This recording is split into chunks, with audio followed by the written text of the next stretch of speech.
சென்னை எண்ணூறு விம்கோ நகர் சக்திபுரம் மெயின் ரோட்டில் உள்ள மக்கள் மருந்தகத்தின் பூட்டை உடைத்து மர்ம நபர்கள் 30,000 ரூபாய் பணத்தை திருடி சென்ற சிசிடிவி காட்சிகள் வெளியாகியுள்ளது. கூடுதல் விவரங்களோடு இணைகிறார் செய்தியாளர் பிரபு. வணக்கம் பிரபு.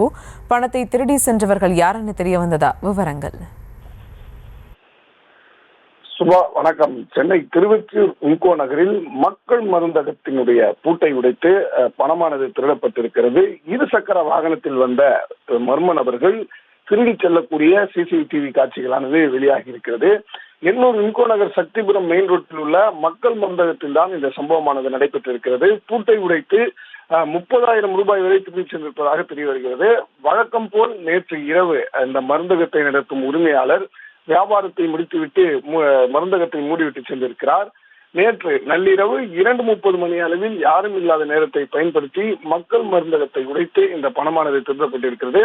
முதலில் மக்கள் மருந்தகத்தின் அருகாமையில் உள்ள மளிகை கடையின் பூட்டை உடைக்க முயற்சி செய்திருக்கிறார்கள்.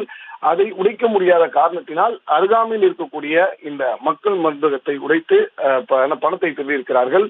இது தொடர்பாக மளிகை கடை உரிமையாளர் மருந்தகத்தின் உரிமையாளருக்கு தகவலானது கொடுத்திருக்கிறார்.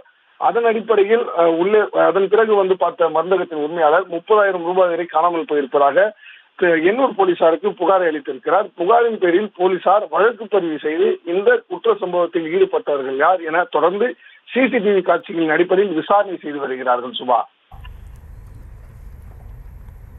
விவரங்களுக்கு நன்றி பிரபு.